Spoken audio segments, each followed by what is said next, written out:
Have you seen this kind of pictures? But of course you did. They are all over the internet. These pictures are done by computers. The first computerized paintings were done in the 1960s when a British artist and a computer programmer living in California, Harold Cohen, wrote a program capable of creating images. He named it Aaron. It was not just a computer program. Aaron had a robotic hand that was making black and white drawings on a real piece of paper. Cohen later improved his creation, and the machine started making colored paintings using different paints. Aaron was not autonomous. Everything it created depended on the code that Cohen was hand typing.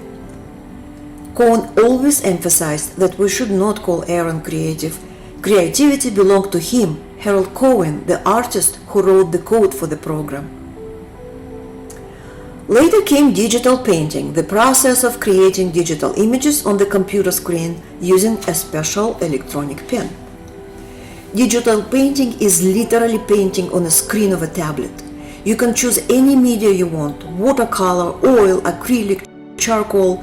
The pen will imitate either a brush stroke of any size or a piece of chalk or whatever else you choose. In digital painting, creativity belongs to you and only you, as you are in complete control of what you are drawing on the screen. Digital painting is not AI, it's a digital art. Intelligence of painting in this case belongs only to a human. Shown are digital paintings by Japanese artist Kaoru Yamada. AI art is completely different. It is created with the assistance of a special software that uses AI technology, artificial intelligence. AI is a new generation of software. It processes a significantly larger amount of data than a traditional software and is capable of decision making. To a degree though, it still relies on the input from the user. Several platforms exist by now that create AI art. The most popular are Midjourney and Deep Artificial Language Learning Engine, abbreviated DALL-E. Those programs have millions of images in their database downloaded from the internet. All the user has to do is simply type using a keyboard what he wants to see on the screen, and the program sorts out millions of existing images, chooses several according to the task given by the user, then alters them and shows the final product on the screen for your approval. For example, on DALL-E, if you type Dutch style bouquet of tulips in a vase, multicolored, green background with subtle lighting, you may receive this kind of an image. If you type a pond in a Japanese garden with 2 koi fish, anime style, tranquil, you will most likely get this image. Since the software produces the image from the text description, you may say it translates language into an image. The product of these platforms is often incorrectly called AI paintings, when in reality no painting or drawing is actually done either by a computer or by a human. So indeed they should be called AI-generated images. As you see, contrary to common belief, these AI programs do not create the images out of thin air.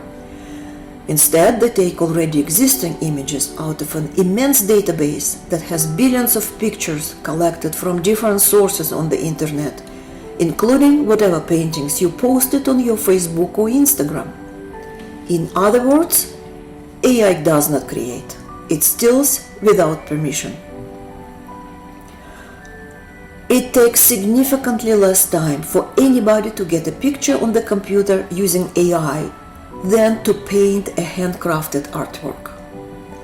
The effort required to create the AI image is minimal compared to even the simplest drawing by a child. Even digital painting requires a high level of technical and creative skills to master, not AI art. Anyone can produce endless amount of images using the AI software.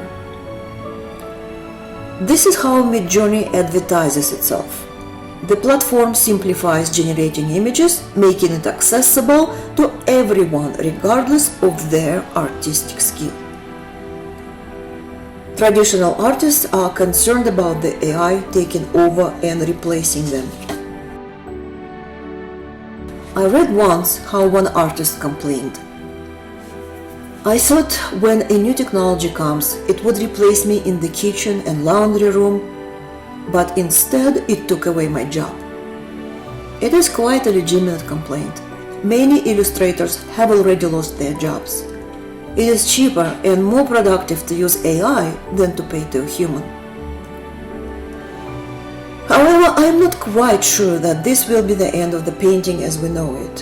When the photography was invented, people probably had the same concerns.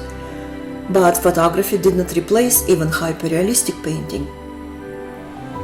AI art can still move and inspire.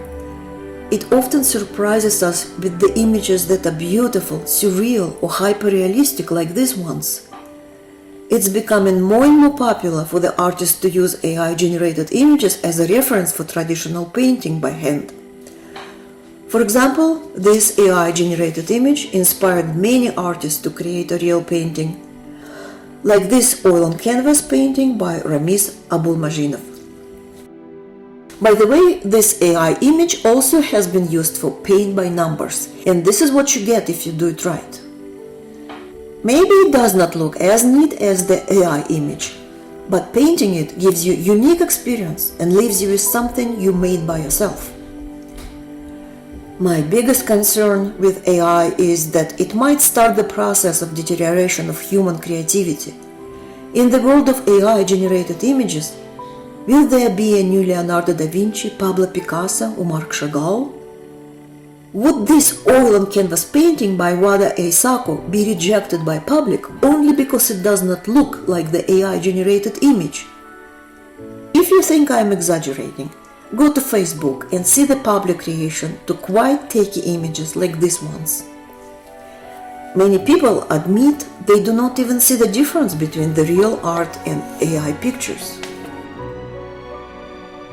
We live in the world of cheap stuff and increasing illiteracy. We use calculators to balance our bank account.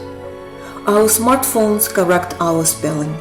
We prefer meme or a picture to a video, even if it is a short one. We elect politicians who promise us whatever we want to hear without checking the facts. We live in the time of instant gratification. Remember the Marshmallow experiment conducted by Stanford, the study on delayed gratification?